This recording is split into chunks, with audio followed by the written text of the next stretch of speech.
আবার শুরু থেকে নিয়ে আমাদেরকে 37টা দেওয়ার পরে আবার আমাদের বয়ান শোনা যে আপনাদেরকে আরো লাগবে, আপনাদের তো অনেক দেওয়া হবে। তো আমাদের সমঝোতার আসন সমঝোতা ছিল এরকম যে তারা আমাদেরকে 40টা আসন দিবে এবং আব্দুল্লাহ মোহাম্মদ তাহের বলেন আমি অনেক রিস্ক নিয়ে আরো 5টা আসন বাড়াইছি, এর বেশি আমাদের দেওয়ার কোনো ক্ষমতা নাই। আমরা বললাম এটা কার সিদ্ধান্ত? বলে এটা জামাত ইসলামের সিদ্ধান্ত। তো আমি সাংবাদিকদেরকে প্রশ্ন করতে চাই যে সমঝোতায় যখন আমরা বসবো, জামাত ইসলামের একতরফা সিদ্ধান্ত তারা কি আমাদের উপর চাপাই দিতে পারে?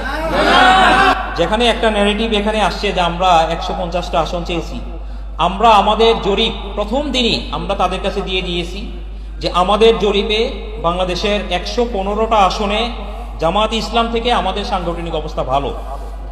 আরো 42টা আসনে আমাদের বক্তব্য ছিল যে এইখানে আমরা জামাত ইসলাম কাছাকাছি বা কম বেশি কেউ হইতে পারে, কিন্তু বাংলাদেশের বাস্তবতা, ওলামায়ে কেরামদের অবস্থান, দেশের স্বাধীনতার অবস্থান ইত্যাদি নিরিখে আমাদের বক্তব্য ছিল এই আসনগুলোতে আমরা ভালো করতে পারবো, কিন্তু আপনাদের জন্য কষ্ট হবে।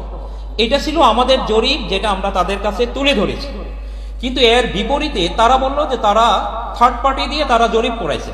আমাদের এখানে বড় কোশ্চেন হলো, আমাদের জরিপ আমরা আমাদের সাংগঠনিক চ্যানেলেই আমরা তৈরি করছি, আমরা স্বীকারও করি যে এটা আমাদের সাংগঠনিক জরিপ, এটা আমরা তাদের কাছে দিলাম। তো তাদের যেই জরিপ, যেটা থার্ড পার্টি জরিপ, আপনারা সবাই জানেন থার্ড পার্টি জরিপ তার মানে জামাত ইসলাম আমাদের বাহিরে ভিন্ন কেউ করছে। এই জরিপ তো জাতির সামনে প্রকাশ হওয়া দরকার ছিল, কিন্তু যখনই আমরা তাদের কাছে চাই তারা বলেন এটা সিক্রেট, এটা দেওয়া যাবে না। এইটা তাদের লাস্ট দিন পর্যন্ত, মানে আমরা সর্বশেষ যেদিন আমরা তাদের মিটিং থেকে বের হয়ে চলে আসলাম সেদিন পর্যন্ত তাদের বক্তব্য যে এই মানে সেদিন পর্যন্ত আমরা তাদের এই জরিপের চেহারাও দেখিনি।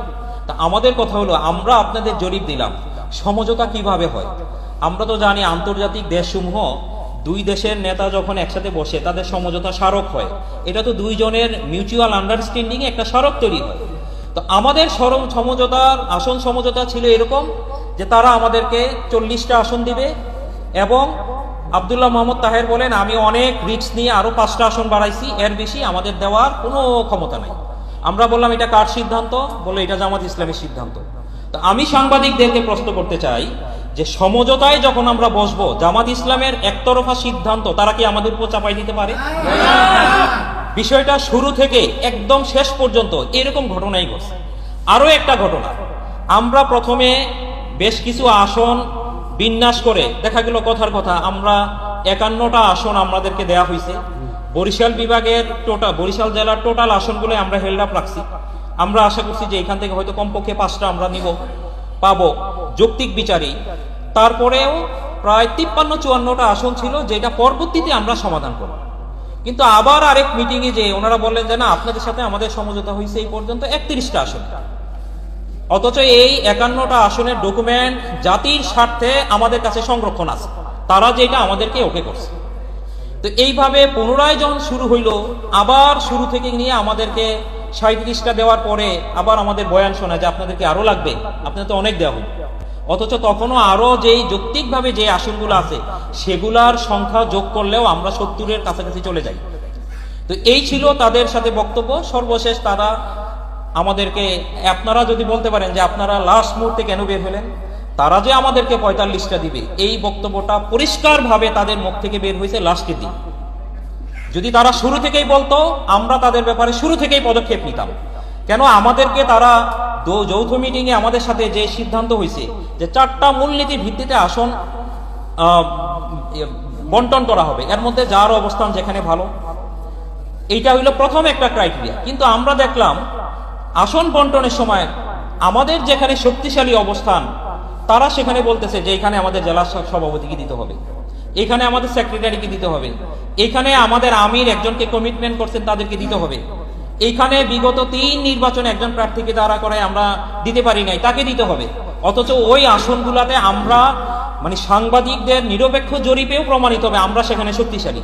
এবং আমরা আপনাদের সামনে আল্লাহর উপর তাওয়াক্কুল করে ঘোষণা করতেছি 12 তারিখের পরে আমরা ওই আসনগুলা আবারও বলবো যে এই আসনগুলা তারা আমাদের কাছ থেকে নিতে চেয়েছিল।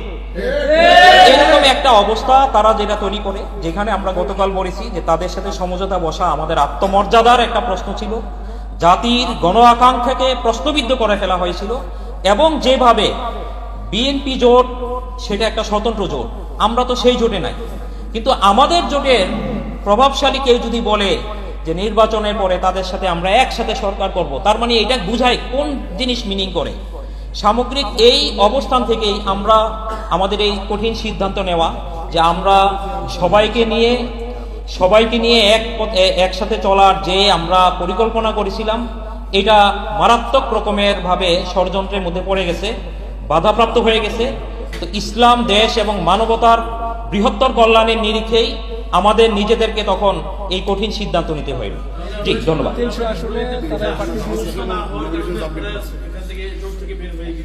এটা তো একটা যৌক্তিক বিষয়। সমঝোতা তো আমাদের কোনো জমির বন্টন নিয়ে তো হয় নাই। সমঝোতার মূল একটা পয়েন্ট ছিল আসন সমঝোতা, তাই না? তো এইখানে তো এটা তো স্বাভাবিকভাবেই আসবে, এটা তো স্বাভাবিক। আমরা আরেকটা বিষয় দেখছি যে গতকালকে আপনাদের প্রেস ব্রিফিংয়ে বলা হয়েছে যে আপনারা তাদের আমির, জামাতের আমির হচ্ছে খ্রিস্টান, যে ইয়ার সাথে বক্তব্য তখন সেখানে তারা শরিয়া আইন বাস্তবায়ন করবে না, প্রচলিত আইনই দেশ চালাবে, এরকম একটা কমিটমেন্ট। সামগ্রিক এই বিষয়গুলা দেশের ইসলামী জনগণের ইসলামী সেন্টিমেন্টের বৃহত্তর মানে গণচেতনার পরিপন্থী আমরা মনে করি।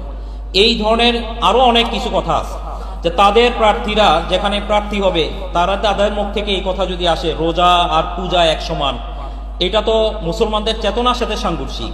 তারপরে তারা মুসলমানদের ভোট দেখে, যেখানে আমাদের গণমানুষের একটা বিষয় আছে যে কোন জায়গায় আমরা কাকে ভোট দিব, সেখানে যদি আমাদের মুসলমানকে অন্য জায়গায় ভোট দিতে বাধ্য করে, তাই না?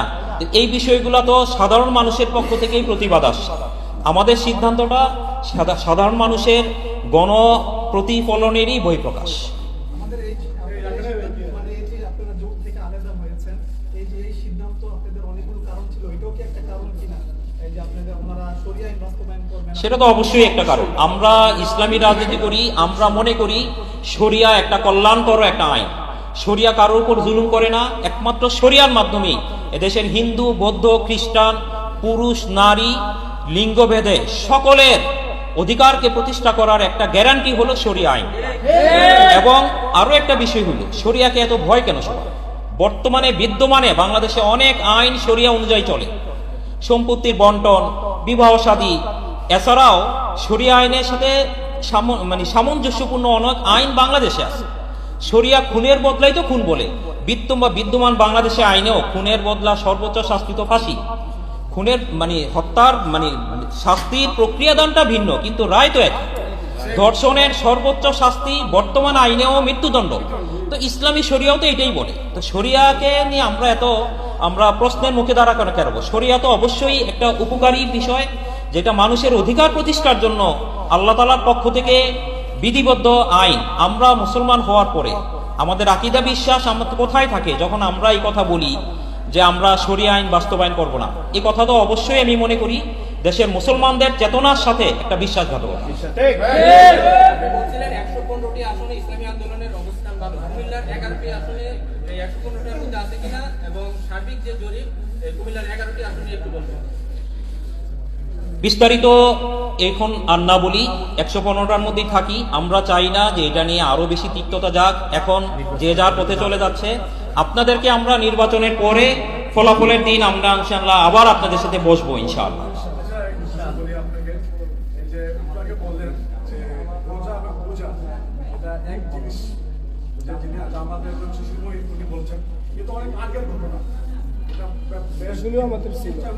এটার পক্ষে থেকে তাদের অফিসিয়ালি কোনো প্রতিবাদ বা তাদেরকে ধমকি দেওয়া এটা তো আমরা শুনি না।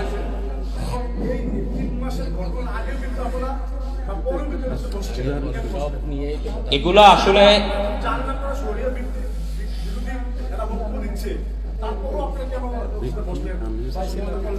একজন ব্যক্তির একটা কথা যেটা আমরা তাদেরকে বলছি, এটা ঘটনা প্রসঙ্গে বলা যে আসলে তারা, কিন্তু তাদের আমির এই ঘোষণা করছেন কবে?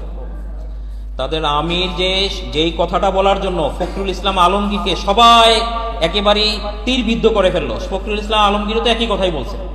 তারা তাদের অবস্থানে সেটা তাদের ঠিক হইতে পারে কেন? বিএনপি তাদের প্রচলিত গণতান্ত্রিক বা সেকুলার রাজনীতি তারা করুক, কিন্তু যারা ইসলামের নামে রাজনীতি করে তাদের একজন শীর্ষ পর্যায়ের ব্যক্তি এবং যাদেরকে তারা বলপূর্বক জোটের শীর্ষ নেতা হিসেবে তারা সবার কাছে প্রচার করেন, উনি যখন এই কথাটা বলে তখন ইসলামের এক বাক্স নিয়ে আমাদের রাজনীতি করা এদেশের জনগণ কি এই কথাটাকে মেনে নিচ্ছে কিনা, অথবা এটা এরপরেও যদি আমরা জনগণের পক্ষে কোনো প্রতিবাদ না করি, এটা জনগণের প্রতি একটা বিশ্বাসঘাতকতা করা হয় কিনা, এই বিষয়ের প্রশ্নটা আমি আপনাদের কাছে রেখে দিলাম।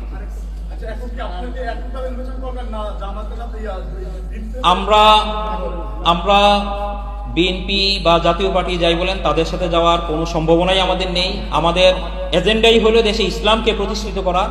ইসলামকে প্রতিষ্ঠা করার এই এজেন্ডার সাথে, এই মূলনীতির সাথে যারা সমমত প্রকাশ করবে এবং আন্তরিকভাবে কাজ করবে তাদের সাথে আলোচনা করা, একসাথে চলার রাস্তা আমাদের জন্য এখনো খোলা।